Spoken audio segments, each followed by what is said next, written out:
I enjoyed. So thanks for having me. You already know. So you are now officially a part of the Food Truck Scholar family. Ooh. I love it. I love it. So just for everybody, let them know the name of your food truck and where you're based. All right, so I'm Jazzy Harvey. I am the owner of Anjahles, Jamaican LA Fusion. We're a pop-up restaurant slash food truck based in LA. We've had pop-ups in New York, and hopefully we'll be coming to a city near you sometime soon. Okay, so you've been doing some pop-ups every okay, wait a minute. Yeah, Wait, that's how it all started, really. wait a minute. Okay, so we're gonna get to that in a minute because I always love I love hearing how people get started, but take me all the way back. Like, what is your fondest memory of food? And then talk to me about how you got into cooking. All right, my fondest memory of food. I love food, but I think I can bring it back to the first thing that I learned how to make, and that's French toast. And my dad taught me how to make it when I was like maybe like 6 or so. And I think that was like the first time that I took like an inkling into cooking and flavors and like the process of things. And it's funny because now like one of my most popular items is French toast.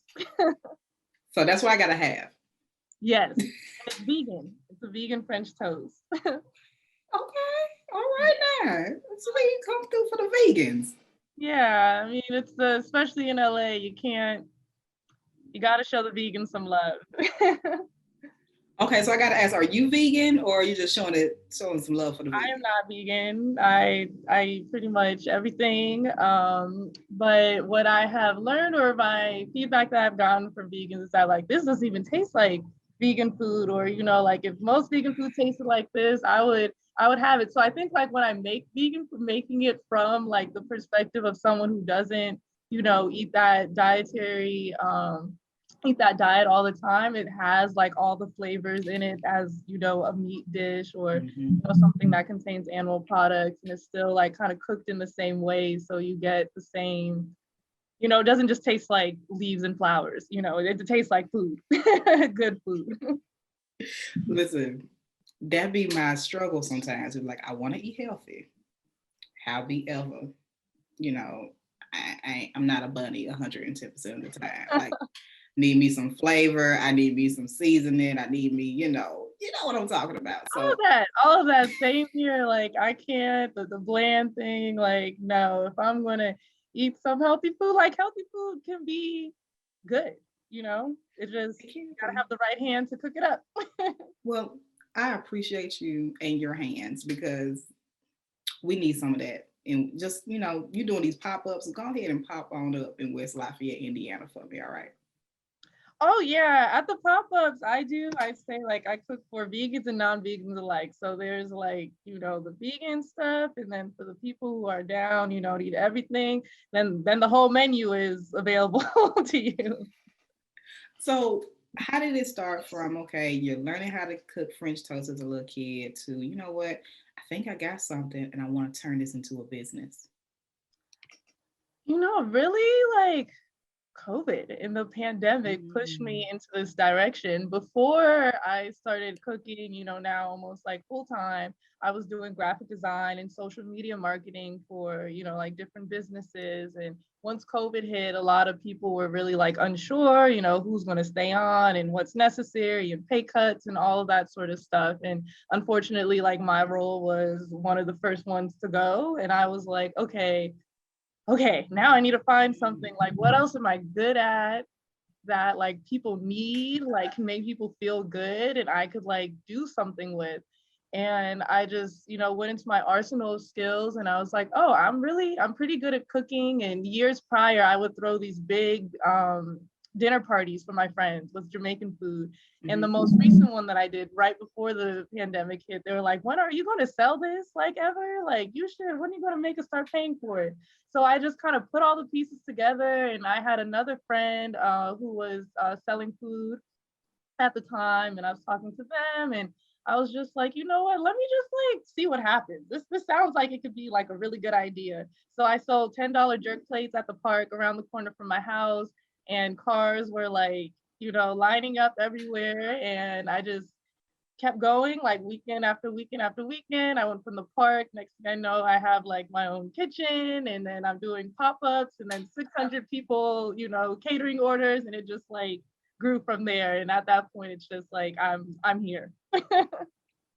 Okay, so you gotta tell me, you gotta paint the scene. So you did it already, but we gotta go a little bit deeper. So the cars are lining up, you're at the park, you're doing your thing. How are you feeling? I am like, I'm elated, because I really like whenever I go into something new, I make sure to not really have like any expectations. I'm just like, you know what, I'm doing this because I feel like this is what I should be doing, and I'm gonna have a good time doing it, like no matter what. But to see all the people come in, not just like the people that I know, like my homies, like strangers, and then people who just saw it on Instagram, or maybe had heard about like my cooking from me cooking at another party out of leisure, and just like the community that was coming out was really like it was really warming for me to see people come out and support a new business. And I think that's beautiful because so many times we talk about, oh, well, Black people need to support each other, and they do. People come They out from all do. over. Like, we really got to dispel that myth that we don't support. We do. We have to have a more nuanced argument. So when I'm hearing about how people are lined up to support you and you're doing your thing, I think that's beautiful. And it's in the midst of COVID. This is where people are just going through it. And so I see so much beauty in that. It's that, you're able to find a new passion, a new avenue to make money. People are also able to be like, you know what? I finally ain't got to cook nothing. I mean, that's the big appeal of it, is that people, they were tired of doing dishes, they didn't want to cook.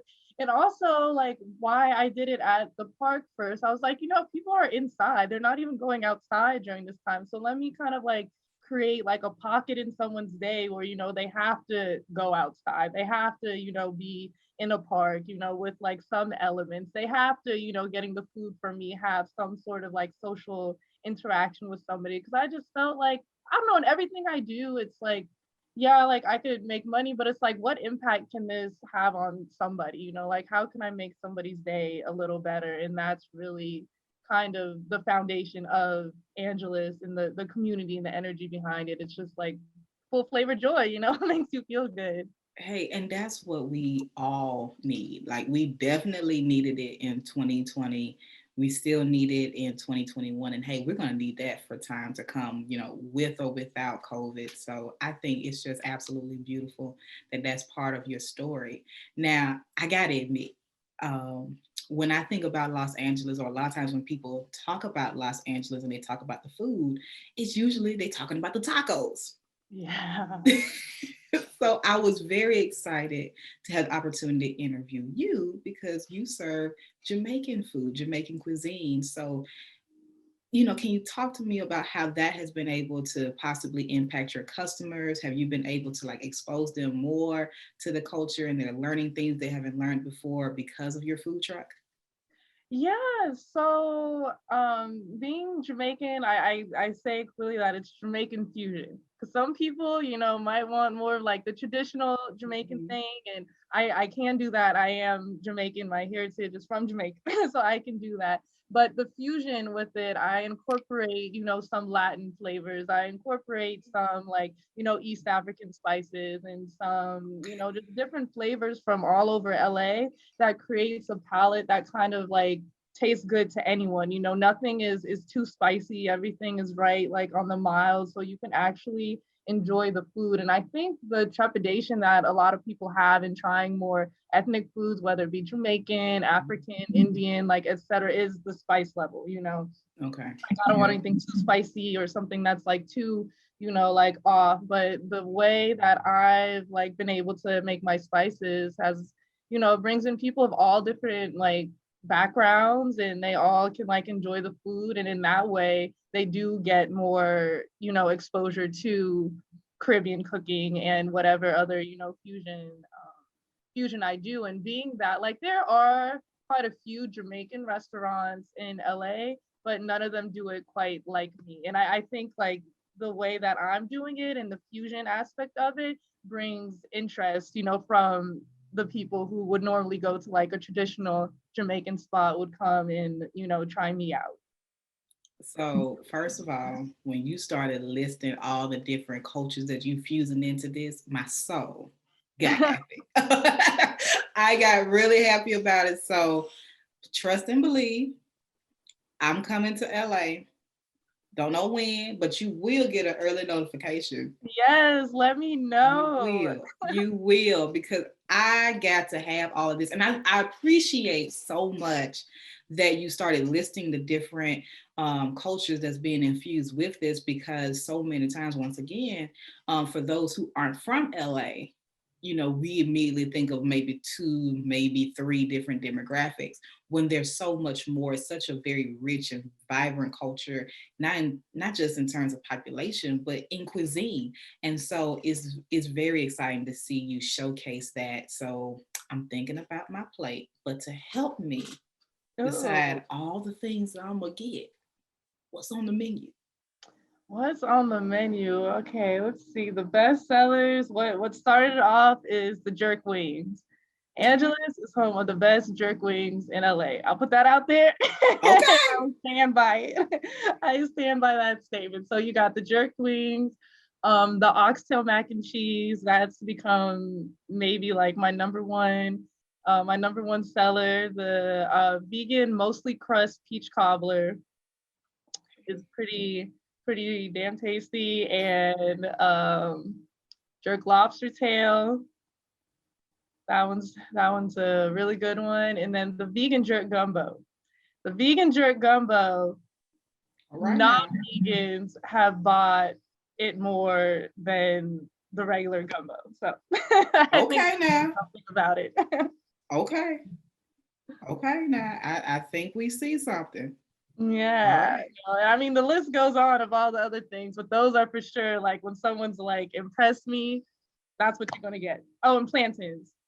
You've never had, if you don't like plantains, if you've never had plantains before, if you have any weird feeling about plantains, I have converted people to liking plantains. First of all, wait, First of all, I want to know who up in here don't like plantains. So many like people who are like first timers, they kind of are like, oh, I don't know, or they like aren't really like familiar with what a plantain is. So then when people say it's like even though it is a cousin of a banana, but likening it to a banana, that kind of turns people off. And plantains are cooked so many different ways too across cultures. So people have like these different like experiences with them, but the way I make them, Angeles, we call them dark and lovely plantains, are like you can't say no. You can't say no to them. My heart, my heart is hurting. Like, my heart is hurting because who I hear, listen, I still don't know what bananas did to a lot of people. So that I'm not even gonna take that battle on. But plantains, y'all don't like plantains? They ain't do nothing to y'all. A whole different thing. Well, when I was younger, my mom would, bring us to Jamaica. I like me and my sisters, none of us that was the one thing that at breakfast I would dread eating. And I don't know whether it's like with age or kind of like I started to experiment cooking it, kind of how I would like for it to taste. But now like it is not a week goes by that I don't eat plantains. And I always serve them. Always. You saw the light. You saw the light. Yes, you did. I'm proud. I'm proud. I had my first experience with plantains when I was 13 years old. They were like Peruvian plantains. And I have been on a search for them ever since. I don't care who make them. I don't care. As long as you do them right. Where 2 or 3 or more plantains are gathered, there I will be in the midst of them. So you've had like an amazing success, arguably in such a short amount of time. Honestly, when we look at it, so I guess this question is going to be very fresh for you. What have been some challenges, if any, being a food trucker, especially as a Black woman? Oh man, I think like I don't want to say everything is hard, but it kind of is because when you're starting, it is just me. Only very recently have I gotten someone to come and help me, but it's, I'm doing the marketing, I'm doing the partnerships, I'm doing the cooking, the prepping, the serving and, all of these things myself. And so I think it's hard whenever you start something yourself to delegate to other people because you kind of like hold it so close to you. But that's something that Mm-hmm. I'm like, luckily I now like work with Lee with WFE, and that's been really helpful for me. And I have like another employee who comes in and helps me. But it's been most difficult kind of that's my difficulty is the delegation and Yeah. kind of building a team. That's the hardest part. And I think like when it comes to running a business as like a young Black woman, especially in the culinary scene, which is Mm-hmm. crazy because the domestic image of woman is like for a woman to cook, but when it comes to it being a profession, like Yeah. men are always like preferred over, Mm-hmm. which is so crazy to me. But like, with that in mind and seeking out partnerships and those types of things, I do have to like make sure I present myself as, super professional, I have to come on time, check all these boxes and just like try to be the best. But I am blessed to say I haven't had, anything that has been too challenging that would make me want to stop. If anything, certain things are just like learning lessons and who you collaborate with and who you partnership with, how much, you charge for your services and that sort of stuff. But all that's like growing as an entrepreneur. You learn those things. Yeah. And listen, I totally feel it because when I started this podcast, it was very much a passion project. It's because I wanted to talk to people in the food truck industry. I wanted to create a platform for food trucks, especially those who are Black, because they weren't getting the recognition that many others were getting just in the culinary industry as a whole. And especially when it comes down to women, just as you said, it's interesting that when we talk about domestic, I can never pronounce this word right. When we're talking about domestics or domesticity, finally got it. There we go. We're gonna There, keep that we're was gonna we're it. gonna keep that struggle in the show. But when we're talking about gender roles, usually if it's at home, it's always the woman in terms of stereotypes. But the minute it becomes quote unquote professional, then it's always about men. And so I've always wanted to make sure that I featured women and more specifically Black women on the show. So when I opened, I actually opened with two Black women as the first episodes of the podcast. So I can definitely feel that. I can also feel what it's like to learn how to delegate because we're in that space right now. And you're like, it's my baby, treat it with care, mark it with fragile, but then also, trusting great people to, help walk alongside you in Mhm. that vision is important. And I think that kind of translates into the next question, which is if you had to pick three of your biggest lessons you've learned as a food truck owner, what would they be? Three biggest lessons. I would say the first one is don't knock your price. Your price is your price, and that's it. Especially if it's just you, and again, you're doing the marketing, the labor, like all those things. Whatever the price is, that's it. If somebody, it's a little, they don't like it, then that's fine because there's someone else who likes it.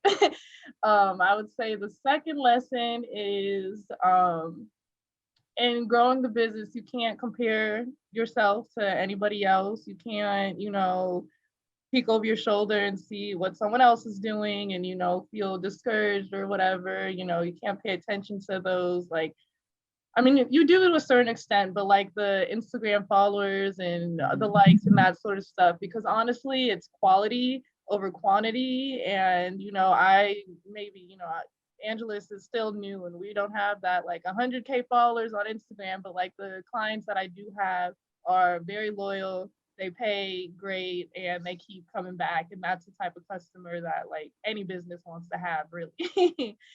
And I Mm-hmm. think the third lesson, is to delegate. You got to learn to delegate things because otherwise, like burnout can happen so quickly and hit you like a ton of bricks. And if you just, delegate little things to other people or, set up your calendar, like a system in ways that takes things off your shoulders, the ride becomes a lot less rocky. Yo, I could not underscore those points enough, especially when it comes down to pricing, because so many times you want to, well, I want it to be affordable, and but it can be affordable, and it could also be, don't don't cut your price. You, Exactly, especially for like I think black businesses and small black businesses, they kind of expect, to get like a $5 meal sometime and it's like, I'm giving you twice the size of portions as, somewhere in Malibu and Beverly Hills and you will gladly pay 10 times the price over there. And so to come to me expecting, something less, that's just not how this business works over here. yeah, stay with it, stay with your price, because you have to charge your value. So many times I see people, they'll charge like the cost, but like it also took labor, it also took time, to get that done. Make sure that you're accounting for that as well. And so now, this is my favorite question to ask: Okay. is, with your eyes closed and you're thinking about Anjahles? Yes. See, I like when people do it. Yes. With your eyes closed and you're envisioning where you want Anjahles to be, where do you see it going from here? I see Angeles. I've been told to never put a cap on a vision. So I see Angeles with products. I see Angeles products in people's houses, in their fridges, in their cabinets. I see Angeles with brick and mortar and some brick and mortar partnerships with other wonderful chefs and businesses. And I see Angeles with a cookbook, and we'll see what happens after that. I love every bit. So you already know what's going to happen. So when this whole line of products come out, I need to know, because they Oh need to be yes, in my I'll put cabinet. you on my list on my what are those things that they send out to like Beyonce with those big packages to people. I'll send out a goodie goodie list. Hey, I appreciate it. I want all the products. Or you can just tell me which ones are available so I can start buying some of them too. And then when you come out with a cookbook, not only do I want the cookbook, but you're gonna have to sign it. Okay. I got you. I want the signature to Ariel, the food truck scholar. Okay. Got it. It's noted. It's in my head. I'm gonna do it. Good. Every time I have a chef or a food trucker that has a book, I try my best to buy it and read it. So I want your book on my shelf. I cannot wait to see it. I'm just really excited for us to meet in person, because this oxtail mac and cheese. I don't know if you saw my face, but I got excited because I The know. oxtail mac and cheese is something serious. Let me tell you. It sounded serious, and I immediately thought of three folks that probably gonna try to stuff themselves in my suitcase to get to you. So we got to get the oxtail mac and cheese. These jerk wings, I want to know more about that. I'm just gonna take about 3 days. I'm gonna fast for about 4 days before I come to you. Stay there for about 3 days, and then I'm gonna try everything on your menu, and I'm gonna just drink nothing but water while I'm there, so I can feel a little bit better about myself. And then I'm gonna walk for about 3 days when I come back. I think that's my plan.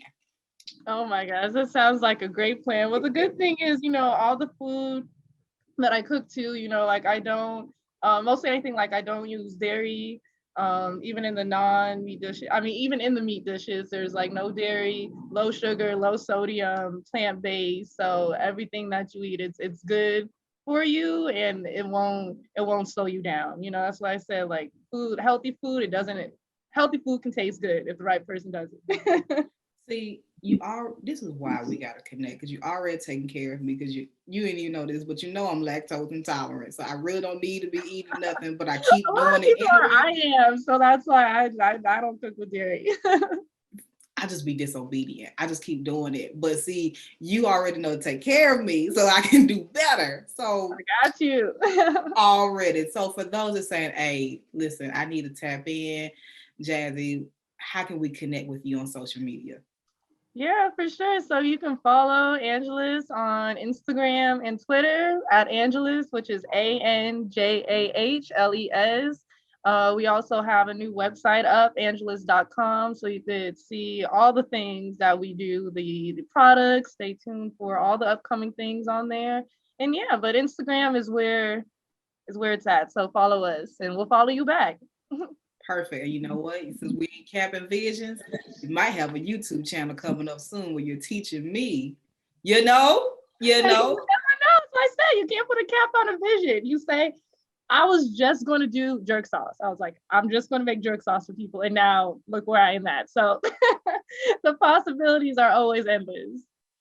Listen, and I will be subscribed.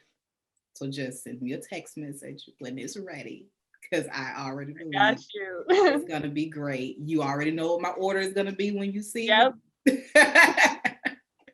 So that is perfect. Well, Jazzy, I want to say thank you so much for stopping by the podcast. And I look forward to my trip and my plate. Yes, I look forward to it too. I can't wait. Perfect.